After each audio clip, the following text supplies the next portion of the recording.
You're listening to an archived Cabral Concept podcast. After listening to this show, check out the most up-to-date podcasts available at stephencabral.com/podcasts or search directly on iTunes. And now, welcome to the Cabral Concept, where board-certified naturopath and integrative health practitioner Dr. Stephen Cabral shares how he was diagnosed at the age of 17 with a life-altering illness and given no hope for recovery. It was only after studying and traveling all over the world did he discover how to combine ancient Ayurvedic healing practices with state-of-the-art naturopathic and functional medicine to fully rebalance the body and re-energize it with life. It's time to discover how to get well, lose weight, and finally feel alive again. And now, here's your host, Dr. Stephen Cabral. Today on our Motivation and Mindset Monday, I want to take a little step back, a little step away from the goal setting and kind of the mindset that we've been in, especially this first quarter of the year, now getting into that second quarter of the year, of thinking more about kind of where we're at in life and the bigger picture of what we want, what we're moving towards, but in a more well-rounded, holistic viewpoint. And the reason is this: just over the last week, and this is where all of my topics come from, just speaking with, real everyday people just like you and I about what they're going through in their life. And I know a lot of people that are struggling right now, not just with their health, but really about where they're at in their life. And I would say it goes beyond that. I would say it goes to one more level about thinking about what their life should really be, about where they should be at in their life and what they should be striving for. So the interesting thing is this: a lot of people that I do speak with, they're looking for that kind of holy grail of happiness. And the reason why I call it the holy grail of happiness is that it seems to be elusive. It seems to be something that we've heard about, that people are searching for, but may not actually be able to be found or held on to.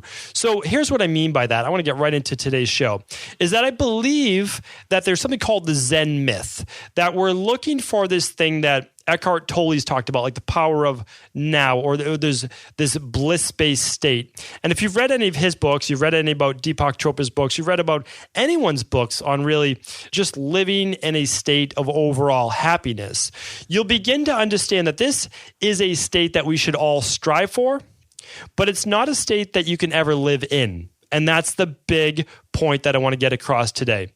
We all want to be happy. We all want to live in happiness. We all want to live in joy. The problem is, and what no one ever tells you, is that it's not possible to stay in that state. So here's the tricky part too.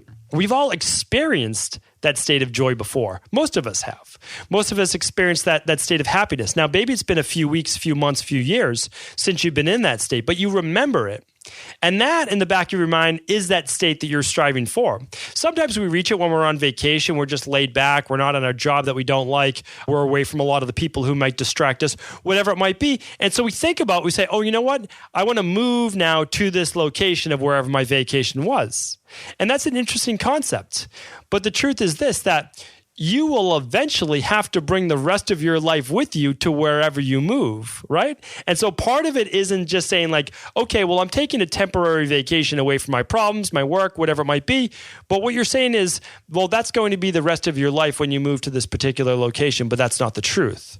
That vacation was a break from your typical life, from the typical stresses, from what we call being a human. That's the human experience.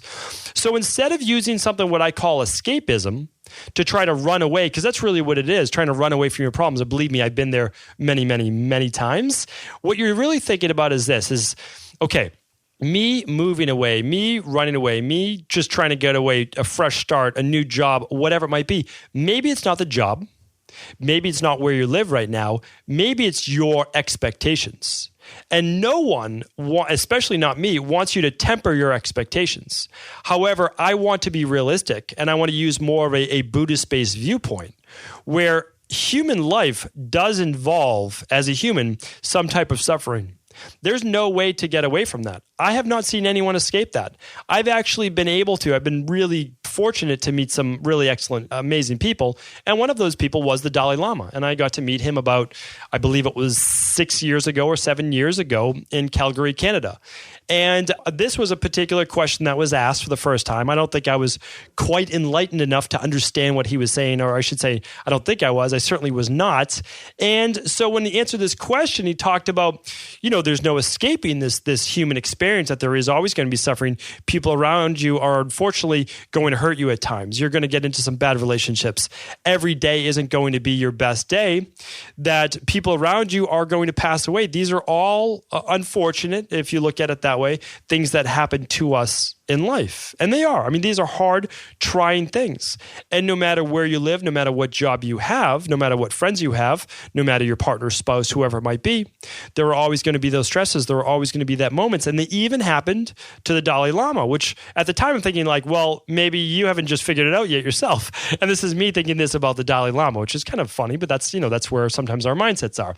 And so now thinking about it today, he's just speaking the truth. And I'm just trying to pass those truths on to others as well. But there always has to be an answer, and that's this: that joy state, that bliss state, it comes from doing what you love the most, right? And that can be many facets of your life. So for me, I know it gives me energy. And the same things that give me energy also bring me joy. They bring me happiness. It's spending time with my family. It's spending time just getting away, taking a walk, during lunch. It's doing things like this podcast. It's writing. Anytime that I'm able to teach, it brings me actually great satisfaction. It actually brings me joy. It gets me into this state of Zen. The things that are more stressful or anything having to do anything micro-based or tedious-based or anything like that, emails, that type of stuff, that is far away from my Zen point. So what we need to do when we find those particular things, what I do is I chunk them down. So I don't do emails all throughout the day. I'll do them at 3 specific times during the day. And I just kind of breathe, and then I look at them, and I can respond to all the stresses that everyone's bringing me from, everything from team-based things, business-based things, and book, and our products now out of stock, and all these different types of things, right? So I deal with that in that period of time, and then I just breathe, and I try to move through it. So what I'm trying to say to you is this, is you should and need to find out those things in life that bring you joy, that bring you energy, that bring you bliss. Because I'm telling you, when you can do more of the things that bring you happiness, well, that's how you stay in that Zen-based state. And again, your best bet is to try to get into as much as you can, but then not get upset. And this took me years to learn when you slide out of it. Because you can't stay in it. It's fleeting. And that's why with Eckhart Tolle, when he was saying, The Power of Now, his very famous book, The Power of Now is just about staying in the present moment. And why? Well, the reason is very simple. And this is profound. If you've never heard this before, please just try to get this part down. If you are depressed, if you are upset, if you are thinking or dwelling about something, what you're most likely trying to do, or what you're doing right now, is you're reliving past events. Okay? So what you're actually thinking about are all the things that happened in the past that were negative. Now, the human mind, the human brain is a beautiful thing. It does that. It set ourselves up for that so that we would keep those in the forefront of our mind so that it would protect us from never having to have that, go through that again. It was a survival-based mechanism. But most of the things that we're upset about were caused by other people. They weren't devastating things. We're not talking about, at least if you live in the United States, we're so fortunate. There's so many countries around the world that are in war-based states, and it's horrific. It's absolutely horrifying that what humans can do to other humans. And to me, it makes no sense. I truly don't understand it. But from a perspective that we're living in like the United States and the UK and in Canada and Australia, a lot of the big listening nations that are listening to this podcast right now, they're not going through that. They don't have to worry about those particular things. You don't have to worry about eating certain berries that, or like things that you see in the out in nature that you're foraging, then you get sick one time, and then your brain keeps that and says, okay, don't eat that again. We don't have to live by those things. But what happens is we still have those events replaying in our mind all the time. And again, I've spoken about before, but things like neuro-linguistic programming, NLP, EFT tapping, things like that can help you to change those certain brainwaves, those certain thoughts, and those certain patterns. I'll tell you about one other easier way in just a moment. And then other people who aren't experiencing necessarily depression, and believe me, I'm not downplaying this at all, because depression has much more to do with thinking about past-based events. When you come into a practice, a functional medicine-based practice, you'll also see that some people have just adrenal-based fatigue issues. There's brain fog. There's gut-based issues that are affecting their brain from the vagus nerve, from the gut to the brain. You're looking at potentially high copper, heavy metals. All of these things can cause depression as well as anxiety and panic attacks. Now, that's the next thing. Typically, people who are anxious are thinking about what could go wrong in the future or how bleak their future may look. Well, of course, this isn't going to let you stay in that Zen state based either. But what is the remedy? What's the remedy to all of these things? Well, the remedy to these things seems to be, besides the physiological changes we talked about before, the heavy metals, the gut issues, all of those things that can accumulate in the body, the actual psychological can change is getting your body into the present state. So what happened in the past happened in the past. What may happen in the future, but it's not for you to worry about today.